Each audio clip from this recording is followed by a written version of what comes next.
নমস্কাৰ বন্ধু বান্ধৱীসকল, স্বাগতম জনাইছোঁ অন্য এটা ভিডিঅ'লৈ।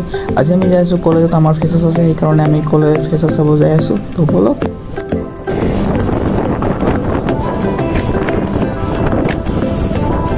তো গাইজ আমি কলেজ আহি পালোঁহে আৰু অকণমান দূৰ আছে।